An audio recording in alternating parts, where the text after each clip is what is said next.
Necəsiz Fərid bəy? Yaxşıyam, sağ olun, siz necəsiz? Çox sağ olun, biz də yaxşıyıq. Özünüzü təqdim edəsiniz. Fərid Neməzadə. Aha. Vitam şirkətinin direktoruyam. Uzun illərdir idarəetmə sahəsində təcrübəm var, artıq 10 ilə yaxındır. Bu qədər. Çox gözəl. Fərid bəy, bilirik ki, siz satış sahəsində çox uğurlu bir mütəxəssissiniz. Ümumiyyətlə, satış nədir? Satış mənə görə bir sənətdir. Bu insan psixologiyasını anlamaq, qarşı tərəfin ehtiyaclarını müəyyənləşdirmək, lazım olduqda bu ehtiyacı yaratmaq, o ehtiyaca uyğun həll tapmaq və tapdığın ən optimal həllin səndə olduğunu qarşı tərəfə inandırmaq qabiliyyətidir. Amma yox, siz desəniz ki, ümumilikdə B2B satış nədir, B2C satış nədir? Mən deyərdim ki, B2C satış bir sprintdir. Burada qərarlar sürətli verilir, çünki emosiyalar üzərindədir. Qarşı tərəfə biraz fayda, biraz cazibə, biraz da FOMO verirsən. Buna fear of missing out deyirlər, yəni fürsət əldən vermək qorxusu. Və satış çarxı dönməyə başlayır. Sadə səslənə bilər, amma əslində proses olaraq çox qəlizdir. B2B satış isə biraz fərqlidir. B2B satış bir şahmatdır. Burada emosiyalar kifayət eləmir, burada strategiya lazımdır. Əlaqələr qurursan, təklifləri hazırlayırsan, qarşı tərəfdə sənə qapılar açacaq tərəfdaşlar tapırsan. Çünki nəticədə sənin təqdim etdiyin təkcə məhsul, xidmət və yaxud da həll deyil, sən həmçinin nəticə satırsan, bir rol satırsan. Qısa bir metaforla ümumiləşdirsək, belə deyək də, B2B satış bir teatrdırsa, B2C satış bir stand-up şovsudur. Birində rollar var, senari var, planlama var. Digərində isə sən səhnədəsən, bir göz baxışınla inandıra bilərsən, bir zarafatından sata bilərsən. Qərarlar emosiyalar üzərində olduğu üçün daha sürətlidir. Bəs ümumiyyətlə bu satış prosesinə başlayarkən siz ilk olaraq nələrə diqqət yetirirsiniz? Satış prosesi bir bina tikmək kimidir. Və biz əgər keyfiyyətli bina tikmək istəyiriksə, ilk öncə onun təməlinə diqqət etməliyik. Çünki təməlimiz möhkəm olmasa, üzərində nə qədər gözəl mərtəbələr uzatsaq, nə qədər gözəl eksteryer həlli versək, o bina bir gün çökəcək. Satış prosesinin təməli qarşı tərəfi düzgün anlamaqdır, başa düşməkdir, dinləməkdir. Düzdür, bəzən satış təmsilçiləri, satıcılar satış prosesinə müştərini dinləməkdən, başa düşməkdən yox, məhsuldan başlayırlar. Onlar məhsul haqqında məlumat verməyə çalışırlar və yaxud da məhsulu tərifləməyə çalışırlar. Bu isə çox vaxt uğursuzluqla nəticələnir. Uğurlu olsa belə məncə təsadüf olur. Düşünün, siz bir həkimsiniz, yanınıza pasiyent gəlir, müəyyən ağrıları var və siz deyirsiniz ki, mənim əlimdə bir dərman var, İsveçrədə istehsal olunur, tərkibində 8 aktiv maddə var, filan xüsusiyyətləri var və s. baxır. Pasiyentiniz fikirləşəcək ki, sən heç bilmədin axı mənim ağrım nədir, mən dərman satmağa çalışırsan. Yəni, diaqnoz qoymadan müalicə yazırsınız da bir növ belə deyək. Ona görə də satış prosesinə biz başlayarkən ilk öncə qarşı tərəfi dinləməliyik, onun ehtiyacını doğru müəyyənləşdirməliyik ki, baxaq, müştərimiz nə istəyir. Ondan sonra onun ağrısına uyğun olan həlli, məhsulu, xidməti təqdim etməliyik. Dediyim kimi, satış prosesi müştərini ehtiyacını doğru analiz eləməkdən, doğru anlamaqdan başlayır. Yaxşı, siz dediniz ki, ilk öncə satış strategiyasını qurarkən qarşı tərəfi də dinləmək lazımdır. Bəs yaxşı, sizə görə, yəni biz sizin fikirlərinizi alırıq, bizə sizin fikirləriniz çox önəmlidir. Satışda önəmli olan nədir? Komanda, münasibətlər, yoxsa məhsulun özü? Satışda önəmli olan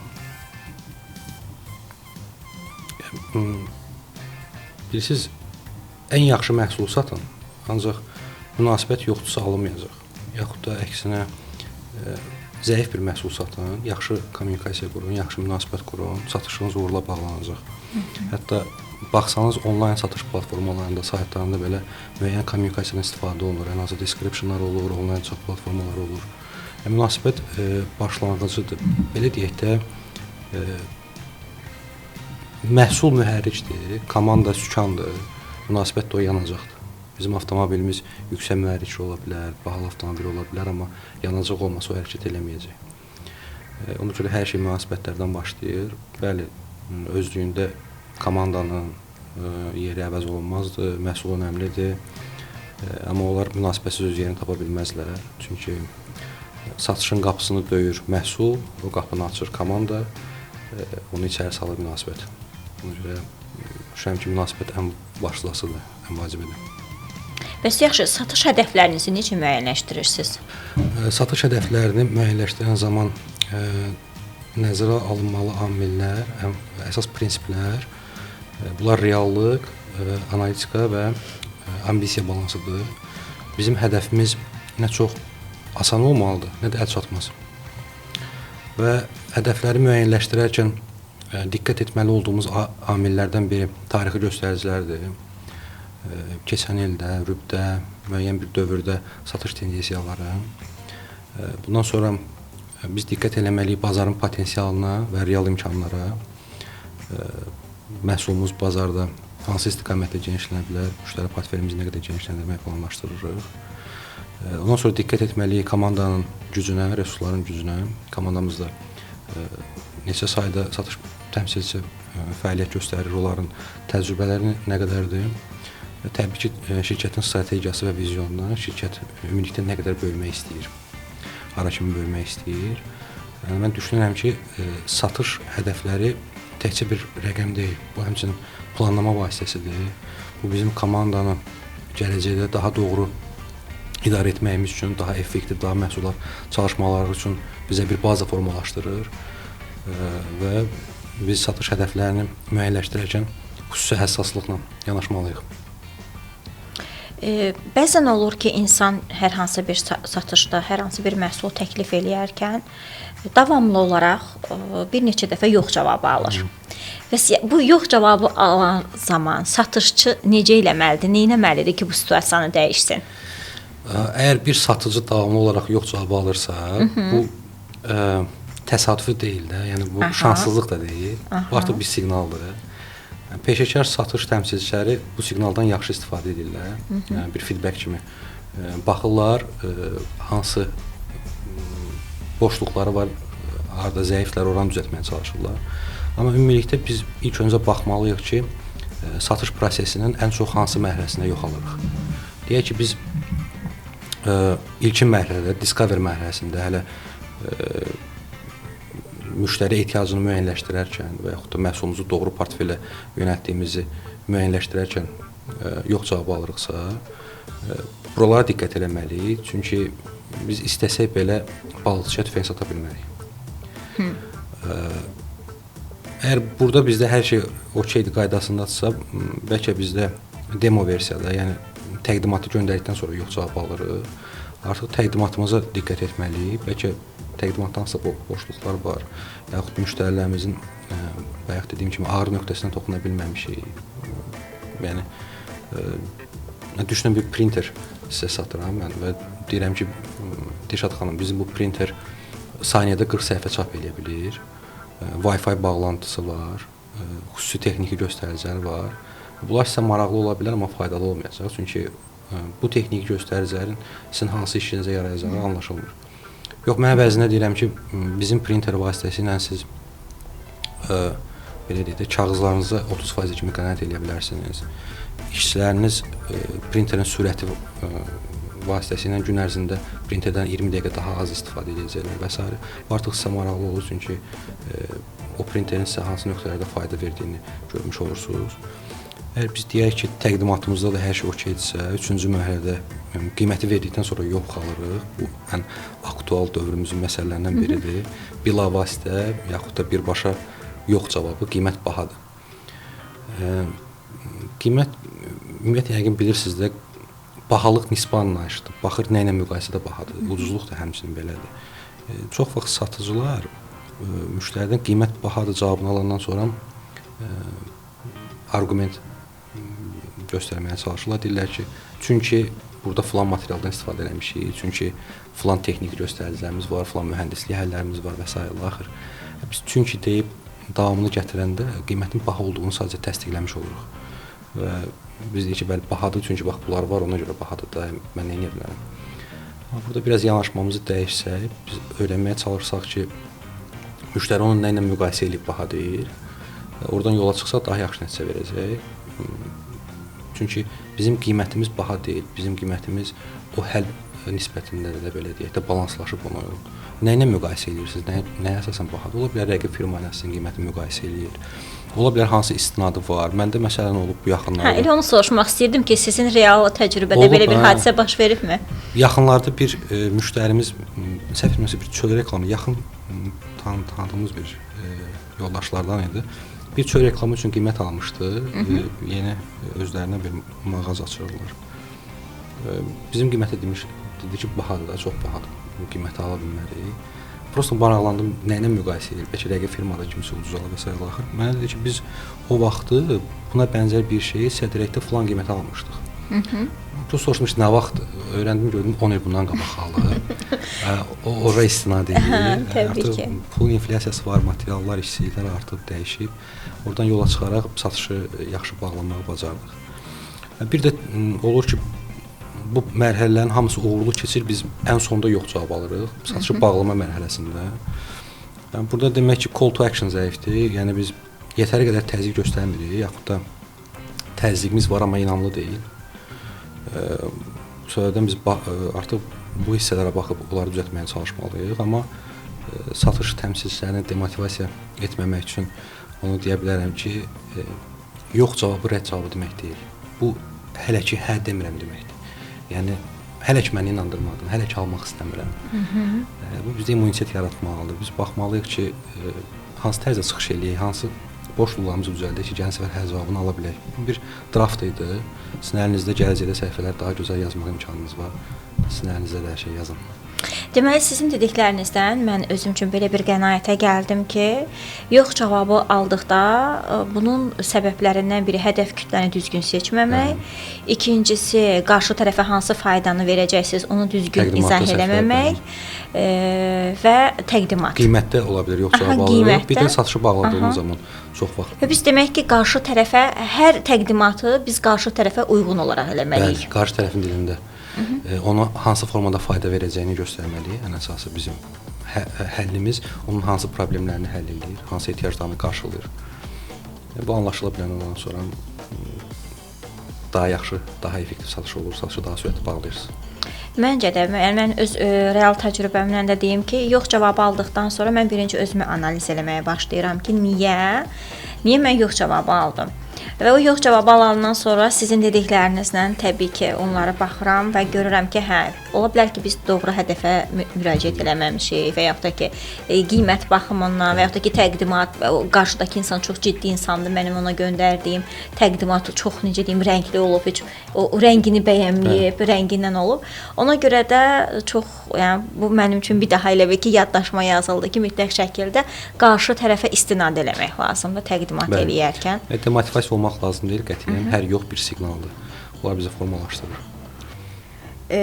Və biz buradan da belə nəticəyə gəlirik ki, müştəri psixologiyasını bilmək çox vacibdir. Müştəri psixologiyasını bilmək vacibdir, bəli. Müştəri psixologiyasında bizim diqqət etməli olduğumuz xüsusi məqamlar var. Çünki müştəri psixologiyaları fərqlidir. Müştərilər bilirsiniz, qərarları verərkən onlar ağıllı qərar verməyə çalışırlar təbii ki. Hər birimiz alış prosesində ağıllı qərar verməyə çalışırıq. Amma risklər bizi bəzən qorxudur. Biz risk etməkdən, səhv etməkdən qorxuruq. Mən sizə bunu öz üzərimizdən sadə bir nümunə ilə necə göstərə bilərəm. Yəqin oturub mağazalara gedirsiniz. Hansı bir məhsula baxdığınız zaman yanınızda bir satıcı gəzir də sizlə paralel. Görürsünüz, o müəyyən vaxtdan sonra sizə narahatlıq verir bəlkə də. Deyirsiniz ki, mən hər heç baxıram, yəni mən almaram.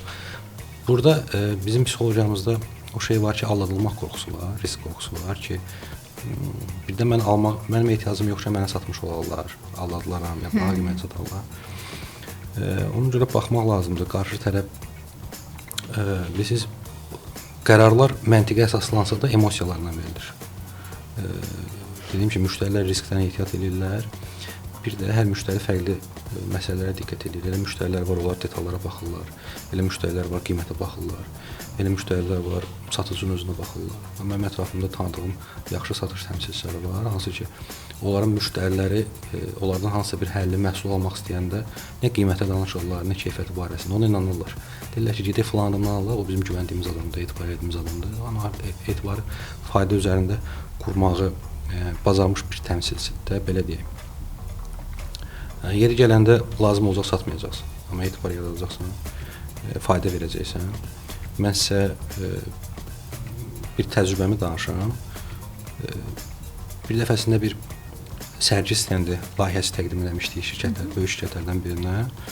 Təqribən 6 həftəyə yaxın davam edən proses idi, get-gəllərimiz çox idi. Qarşı tərəfdə kontaktda olduğumuz şəxs texniki şəxs idi. Bizim sərgi stendinin dizaynı onun çox xoşuna gəlirdi. Məhsula inanırdı, komandamıza hörmətlə yanaşırdı. Amma qərar vermirdi. Qərar vermək istəmirdi. Tərəddüd edirdi. Mən bir dəfəsində onu zəng edib görüşə çağırdım. Biz oturduq, danışdıq və açıq şəkildə ondan soruşdum. Dedim, mən görürəm, siz məhsulu bəyənmisiniz, dizayn çox ürəyinizdədir. Amma tərəddüd səbəbiniz nədir? Siz bunu texniki işçiyə sual verdiniz? Texniki işçiyə soruşuram. Yəni, səbəb nədir? Niyə tərəddüd edirsiniz? Mənim sualım elə bir ki, onun ürəyindən oldu da. O dedi, siz hər şey çox yaxşıdır, komandanızda yaxşı kommunikasiya qururuq, həlliniz çox kreativdir, yaxşı dizayn vermisiniz.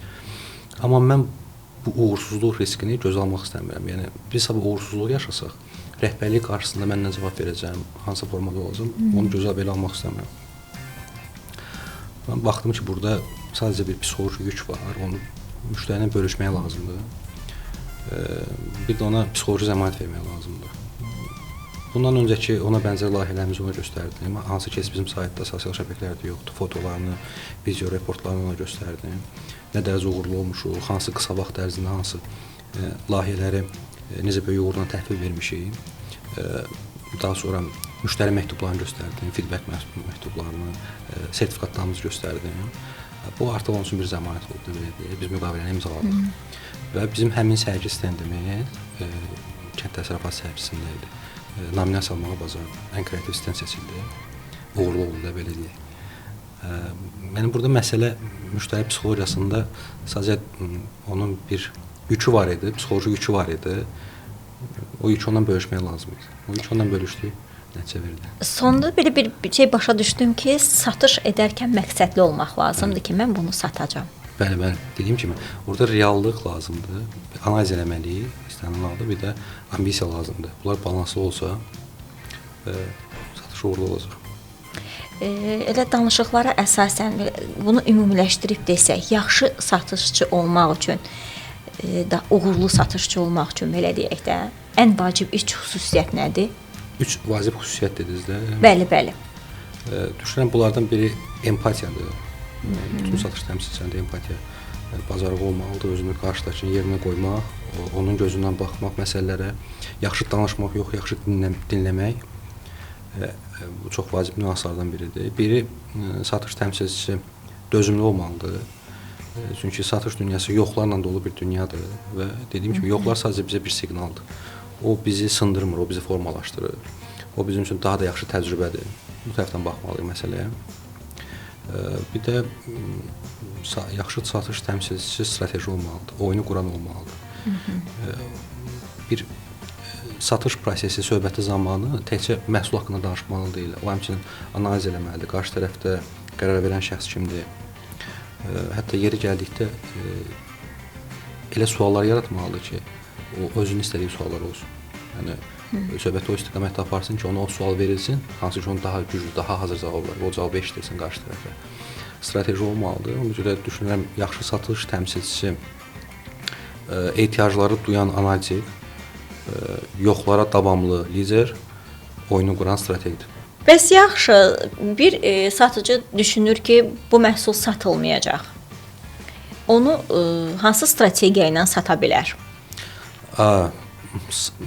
Siz düşünürəm ki, satılmayan məhsul yoxdur. Yəni, bu stereotipdir. Sata bilməyən yanaşma var, yaxud da kifayət qədər təcrübəsi olmayan satıcı var da, belə deyək. Əgər sizin məhsulun, həllin, xidmətin real dəyəri varsa, bazarda kimlərinsə ehtiyaclarını qarşılayırsa, kimlərinsə problemini həll edirsə, bunu satılmamaq imkanı yoxdur. Baxmaq lazımdır ki, biz kimə satırıq, necə davranış göstəririk, hansı dildə satırıq, hansı dildə danışırıq. Bəzən bu üç əsas sual yaxşı cavablandırsaq bizim məhsulu bazarın liderinin ulduzuna çevirə bilir. O yüzden düşünürəm ki, sata bilməyən yanaşma var, sata bilmədiyimiz yanaşma var. Çünki çox vaxt biz heç məhsulla satmırıq, biz bəzən transformasiya satırıq, biz dəyişikliyi satırıq. Məsələn, məndə belə bir case olub, sizə danışım. Bir dəfə orta səviyyəli şirkətlərdən birinin ofis həlləri üçün təklif vermişdi, dizayn və qiymət təklifi göndərmişdi. Komanda ofisdə müəyyən dəyişikliklər istəyirdi interyerində. Biz görüşə gedəndə qarşı tərəfdən görüşdə rəhbər şəxslərdən biri iştirak edirdi və o bildirirdi ki, büdcəmiz yəni limitlidir, hələ ki ofis mebellərini dəyişməyə ehtiyac yoxdur, əlimizdəki mebellər bizim işimizi görür, kifayətdir. Dinləməyə açıq deyildi. Baxmayaraq ki, komanda interyerdə dəyişiklik istəyirdi. Mən baxdım ki, burada məsələ yəni mebeldə, məhsulda deyil, burada məsələ düşüncədədir. Biraz düşüncədə dəyişikliyə ehtiyac var. Ola bizdən endirim istədilər. Çünki bizim qiymət büdcədən baha idi. Biz getdik, növbəti görüşə hazırlaşdıq, amma bu görüşə başqa cür hazırlaşdıq, başqa strateji hazırlaşdıq. Biz qiymətdə yaxud da dizaynda hər hansı bir dəyişiklik eləmədik. Qiyməti olduğu kimi saxladıq, dizaynda olduğu kimi qaldı. Sadəcə mən görüşə gələrkən artıq bir ofis interyerinin, ofis mebellərinin, reklamlarının hansı dərəcədə əhəmiyyətli olduğundan, bir şirkətin, bir markanın imicini necə formalaşdırdığından danışmağa başladım. Qlobal şirkətdən, ofislərdən nümunələr çəkdim. Ofislərimizə daxil olarkən adi pilləkəndə yazılan motivasiya edici yazılar olsun, müəyyən güşələrdəki şirkətin vizyonu, misyonu haqqında məlumatlar olsun. Bizim işçilərimizə ofisin rahatlığının, o mebellərin keyfiyyətinin verdiyi komfort, onların məhsuldarlığına necə təsir etdiyindən danışdım. Daha sonra müştərilər ofislərinə gələrkən satışlara necə təsir etdiyini, satışı necə artırdığını danışdım və düşüncə dəyişməyi bacardıq. Düşüncəni dəyişdik, hətta dediyim kimi büdcədən daha baha idi bizim qiymət və biz qiymətimizdə qaldıq, dəyişmədik, müqaviləni bağladıq. Çünki birinci halda onlar onu xərc kimi görürdülər, amma ikinci görüşdən sonra onlar bu şeyi artıq investisiya kimi görürdülər. Biz uğur qazanmağı bacardıq. Ona görə düşünürəm ki, bəzən sata bilmədiyimiz, yaxud da qarşı tərəf bunu almayacaq, qarşı tərəf dinləmək istəmir dediyimiz məhsullara, xidmətlərə, həllərə diqqət eləməliyik ki, bizim dəyişməli olduğumuz şey nədir, biz hansı dildə danışmalıyıq, necə davranmalıyıq, nəyə təklif verməliyik. Biraz da pozitiv düşüncə lazımdır, belə baxıram ki. Biraz da pozitiv düşüncə lazımdır, bəli. Hər zaman pozitiv düşüncə lazımdır. Çünki satış adamı bir liderdir. Onun demotivasiya olmaq kimi şansı yoxdur. Hər zaman özünü motivasiya eləməlidir. O hər zaman güclü olmalıdır, dayanıqlı olmalıdır. Sizcə hər bir şirkət rəhbəri özlüyündə satıcıdırmı? Məncə hər bir şirkət rəhbəri burada baxır, əgər biz təsisçi kimi deyiriksə, bu şirkəti quran sahibkardan söhbət gedirsə, böyük ehtimalla ki, o satıcıdır. Amma ola bilər böyük şirkətlərdə direktor vəzifəsinə, CEO vəzifəsinə təyin olunan əməkdaşlar var. Onlar keçmiş əməliyyat rəhbəri ola bilərlər, keçmiş belə deyək də maliyyə rəhbəri ola bilərlər. Amma istənilən halda onların içində müəyyən satış qabiliyyəti yatır ki, özlərini bu vəzifə öhdəlikləri yerinə yetirə biləcəklərini inandırıblar rəhbərlərini və o vəzifəyə gəliblər. Yəni təkcə direktor və CEO-lar deyil, mən düşündüyüm kimi, yəni bir şirkətin başında kim durursa fərqi yoxdur. Yəni o CEO-dur, ola bilər, direktor da ola bilər, təsisçinin özü də ola bilər. Bəli, yəni və yaxud da ki, hər hansı bir investor bir maraq var ki, onda bir fayda görmək istəyir ki, bu şirkəti yaradıb və yaxud da ki, hər hansı bir CEO-nu gətirib ora. Bir qazanmaq, maraq var ki, bunu eləyir və demək ki, o ta lider olan insan özü çox gözəl satış qabiliyyəti olmalıdır ki, hətta xidmətlərini belə sata bilsin ki, onun gələn əməkdaşları belə məncə onun gözəl təqdimatı nəticəsində onlara gəlirlər. Çünki hər kəs liderə görə orada işləmək istəyir və yaxud da ki, orada işləmək istəmir. Əlbəttə, satış təkcə məhsul satmaq deyil ki, satış Dediyim kimi, qarşı tərəfin nə düşündüyünü hiss eləməkdir, nəyə ehtiyacı olduğunu görməkdir, özünü düzgün təqdim etməkdir. Bunlar hamısı satışdır. Bunlar hamısı satışın ən vacib hissələrdir. Hər bir liderin içərisində olmalıdır, onun satış qabiliyyəti olmalıdır. Fərid bəy, bizim dünya yenilənir. Yeniləndikcə biz süni intellektdən, texnoloji avadanlıqlardan, deyək nədən, proqramlardan deyək, artıq daha çox istifadə etməyə başlamışıq və sizcə bu süni intellektin satış prosesinə təsiri olacaqmı və olacaqsa necə olacaq? Texnologiya və süni intellekt satış proseslərində inqilab yaradır və bu inqilablar insanları əvəz etmək üçün deyil, onlar daha da güclü etmək üçün nəzərdə tutulub. Bəlkə də süni intellekt gələcəkdə hansısa peşələri əvəzləyəcək, amma düşünürəm ki, satış peşəsi uzun illər toxunulmaz qalacaq. Çünki burada emosiyalar vacibdir. Amma biz baxmalıyıq ki, süni intellektdən, texnologiyadan hansı formatda istifadə edə bilərik ki, o bizi daha da güclü etsin. Məsələn, biz analizlərimizdə süni intellektdən istifadə edə bilərik. O bizim üçün müştəri portfeli çıxarsın, CRM inteqrasiyalarımızı eləsin, bazarın potensialını tutsun. Bundan başqa biz avtomatlaşmada istifadə edə bilərik süni intellektdən. Belki bizim təkliflərimizi hazırlasın, e-maillarımızı yazsın, bizim yerimizə follow-up eləsin. Fərdləşmədə süni intellektdən istifadə edə bilərik.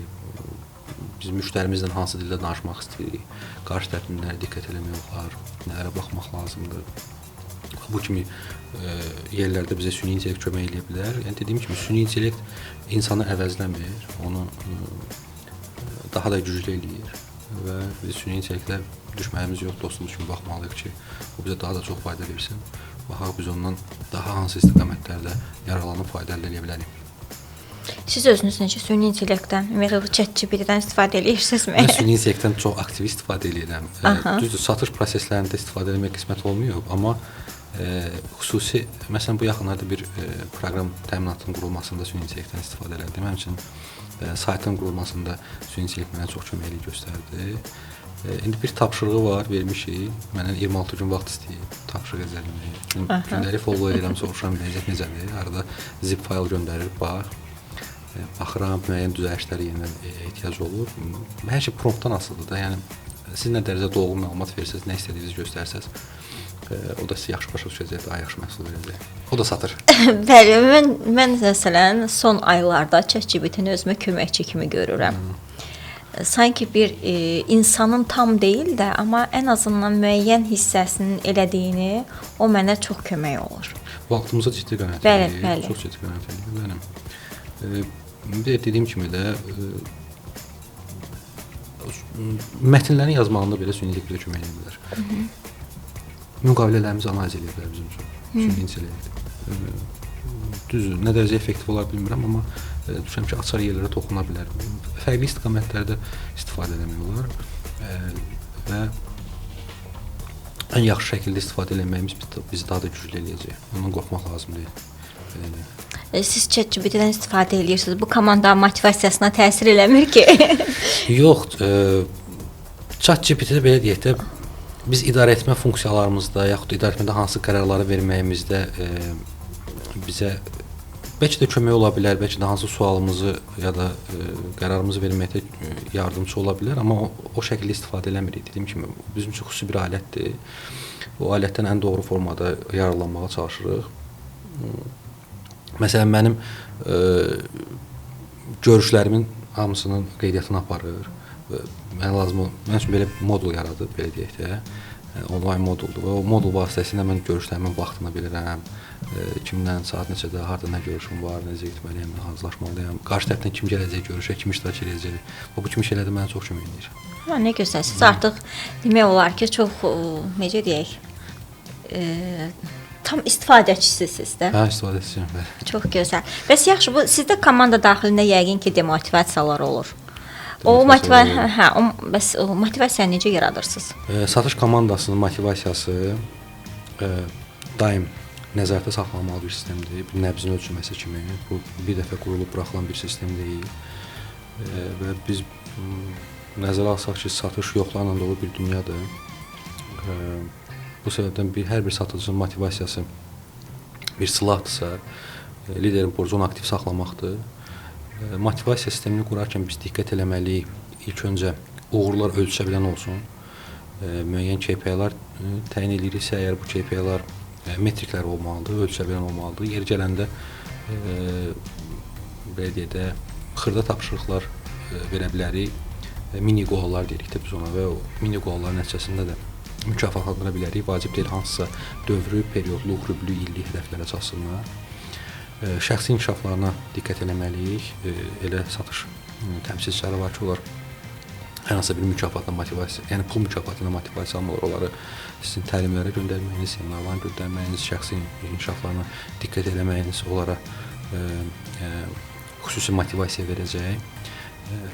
Daha sonra biz baxmalıyıq ki, rəqabət sağlam olsun komandada, bu rəqabət dağıdıcı olmasın, komandanı inkişaf etsin, bir kollaborasiya olsun.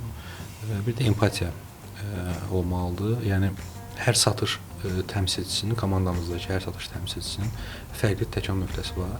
Biz baxmalıyıq ki, onlardan hansı yerdə necə istifadə etməliyik, necə yararlanmalıyıq. Çünki onların təcrübələri də fərqlidir, onların müştəri portfelləri də fərqlidir.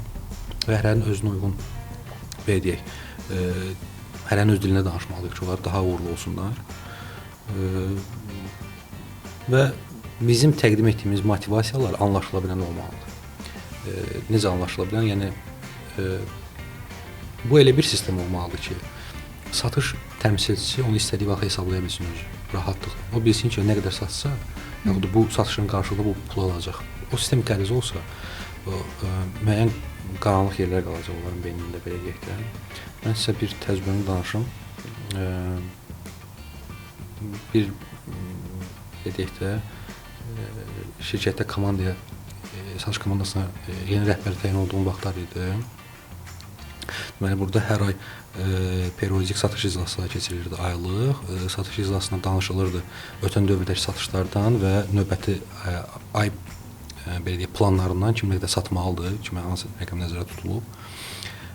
Və iclas belə gedirdi. Rəhbər lövhəyə müəyyən rəqəmlər yazırdı. Məsələn, X, Y, Z. Sən satmalısan 40 min, sən 50 min, sən 60 min. Plan qoydu, belə deyək. Planlar qoydu. Baxırdım ki, öz-özlüyündə motivasiya sistemi çox yaxşıdır. Hansı ki, ilkin müştəridən, təkrar müştəridən, şirkət verən müştəridən, menecerin özünün gətirdiyi müştəridən. Amma sanki bu artıq sistemə qarşı, bu plana qarşı bir immunitet yaranır. Bu artıq motivasiya deyil, bu artıq bir standartdır. Bu öhdəlik kimi də olar. Sanki biz bunu eləməliyik də. Kimi bir şey yaranır və hiss edirdim ki, burada nəsə dəyişiklik eləməliyim. Rəhbərin son iclası idi. Artıq sonuncu iclasa mən rəhbərlik, növbəti iclası mən rəhbərlik eləyəcəkdim, növbəti ay.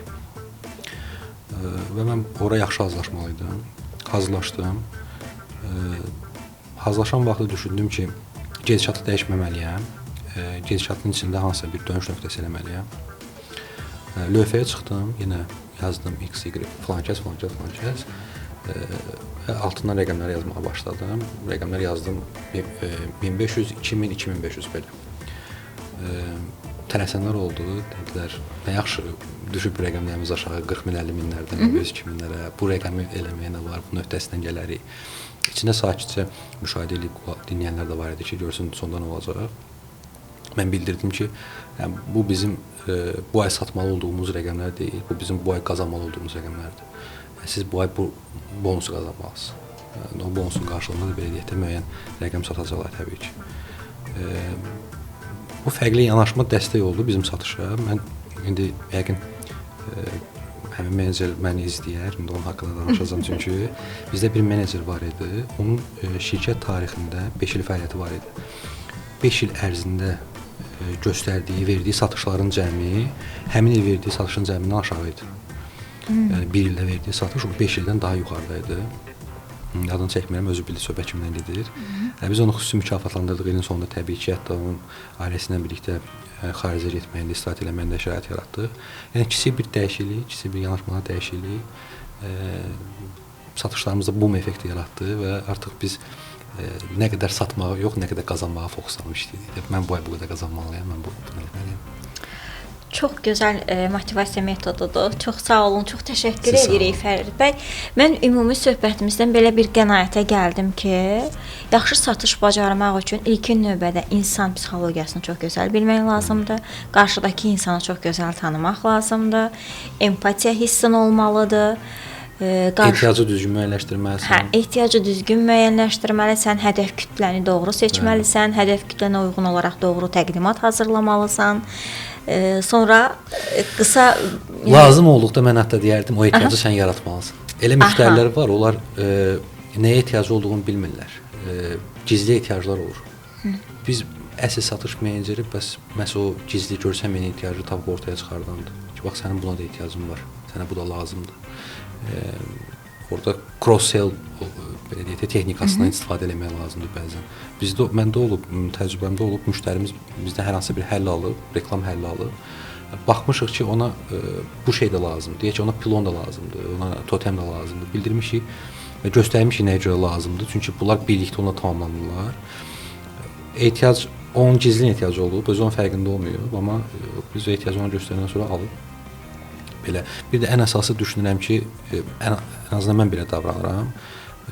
Hər şey rəqəmlər deyil, hər şey məhsul satmaq, xidmət satmaq deyil. Biz ilk növbədə fayda satmalıyıq, dəyər satmalıyıq müştərilərimizə. Mən müştərilərimə hər zaman çalışmışam, dəyərlər, faydalar verim.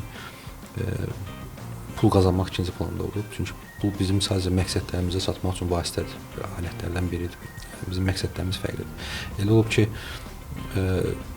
müştərim bizdən belə deyək də bir məhsul istəyib, mən o məhsula onun ehtiyacı olmadığını demişəm və demişəm ki, sən hələ ki bunu alsan kifayət eləyir, bizdən yox başqa bir yerdən. O müştərini itirməmişəm, əks o müştərini qazanmışam. İnsan qazanmışsınız. Demək ki, yəni birinci növbədə insanı qazanmaq lazımdır, ondan sonra xidmətin də, satışın da olacaq. Əlbəttə, əsas münasibətlərdir. Bəs sonda ümumilikdə bu satış işi ilə məşğul olanlara, satışçılara, satış menecerlərinə, ümumiyyətlə onlara nə demək istəyirsiniz? Onu demək istəyirəm ki, səsləndirdiyim fikirlər mənim öz təcrübələrimdən irəli gələn mənim subyektiv fikirlərimdir. Bunlar satış kitabında yazılan bir qaydalar deyil, standartlar deyil. Belə olmaya da bilər. Sizin yanaşmanız daha fərqli, daha uğurlu ola bilər. Sadəcə mən bu istiqamətdə irəliləyib uğur qazanmışam. Satış əməkdaşlarına deyəcəyim söz ola bilər. Tövsiyə etməyim, belə söz deyə bilərəm ki, yox cavab almaqdan çəkinməyin. Uğursuzluqdan çəkinməyin. Uğur sizi daha da yaxşı təcrübəli eləyəcək, daha da böyük uğurlara aparacaq. Mənim tariximdə, belə deyək də, karyeramda elə hal olub ki, müəyyən hədəflərim olub. Mən onu da vaxtınız varsa sizə qısa danışmaq istəyərdim əslində. İndi o yoldaş da bizə işləyəcək, yəqin ki, baxanda. Biz danışmışıq, müəyyən hədəflərimiz olub və mən o hədəflərə çatmaq üçün çalışmışam. Müəyyən belə deyək də, müştəri portfelini xitab eləməyə çalışmışam ki, daha yaxşı motivasiyam olsun, daha yaxşı rəqəmlər qazanım və o böyük kütləyə xitab eləmək üçün bəzən daha xırda həcmli sifarişlərdən imtina eləmişəm. Və bu mənim aylarımı aparıb. Mən 3 ay, 4 ay, 5 ay sonrasında gəlmişəm, bir nəticəyə çıxmışam, bir nəticə əldə eləmişəm, böyük bir layihə satmışam. Amma layihəni biz təqdim edə bilməmişik. Məsələn, bizə komanda deyib ki, biz onu təhvil verəcək gücümüz yoxdur. Bu dəqiqə istehsalat ona imkan vermir. Halbuki o layihə üçün mən bəlkə 3 ay yaxın danışmışam da. Yəni düşün, mən oradan qazanacağım rəqəm də məni belə xüsusi motivasiya edib öncəsində. Demotivasiya olmamışam. Yenidən çalışmışam. Yenidən ona bənzər layihələr axtarıb tapmağa çalışmışam. O layihədən yox almışam. Üstündən 2 ay sonra ona bənzər başqa bir layihə tapmışam. O layihəni də götürmüşük. Yenə də komandamız belə deyək də öz müəyyən daxili səbəblərdən layihəni icra edə bilməmişik. Yenə də motivasiya olmamışam.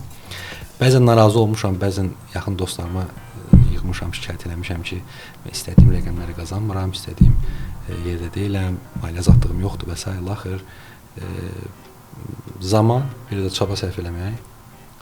Zaman çünki boşuna getmir, orada bir çaba lazımdır. Və hansı ki dediyim dostlar ki, mən istədiyim yerdə deyiləm, istədiyim rəqəmi qazanmıram. Bir neçə ay sonrasında onlara yox demişəm ki, hər şey çox yaxşıdır, hər şey çox əladır. Dözümlü olmalı satış əməkdaşı, dözümlü. Uğursuzluqdan qorxmamalıdır, əksinə uğur bizi daha da təcrübəli eləyir. Uğursuzluq yeni bir təcrübədir. Bizim 100 uğursuzluq yaşamaq kimi bir, belə deyək də, indi bunu prosta misal üçün deyirəm. 100 uğursuzluq cəmimiz varsa, biz onun 98-ini yaşamışıqsa, deyək ki, bundan sonra 2 uğursuzluq təcrübəmiz qalıbsa, Ondan sonra qarşılaşacağımız bütün hallar bizi uğur gətirəcək və biz daim yüksək royda irəliləyəcəyik, riskimiz daha az olacaq. Ona görə əlimizdə olan imkanlardan daha yaxşı yararlanmağa çalışaq, stəkanı hər zaman dolu tərəfdən baxaq, motivasiyamızı güclü saxlayaq ki, o bizə yaxşı nəticə versin. Belə bir deyim də var ki, uğurlu olmaq hər zaman işi uğurlu və çox çalışmaq deyil, dayanmadan. Ağıllı çalışmaq demək deyərdim. Dayanmadan ağıllı çalışmaq və ya yəni bir işi həyata keçirərkən bir işi görürük, onu dayandıq, sonra yenidən bir işə başlamaq artıq o ara məsafə səni geriyə çəkir. Bəli, qırılma nöqtəsi. Ona görə dayanmadan çalışmaq, dayanmadan fəaliyyət göstərmək, işləmək sonunda o istədiyin uğura mütləq şəkildə mənə də gəlir ki, aparıb çıxaracaq. Gecənin, deyir günün ən qaranlıq hissəsi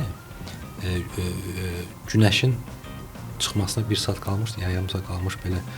Hansı günəş doğmazdan öncəki saatlardır, ən qaranlıq hissəmiz.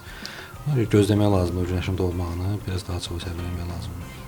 Çox sağ olun Fərid müəllim. Çox təşəkkür edirik. Mənimlə gəlir ki, bu videonu izləyənlər çox məlumat əldə edəcəklər, çox maariflənəcəklər. Hətta sizdən mentor kimi bir tövsiyə almaq istəyənlər də olacaq.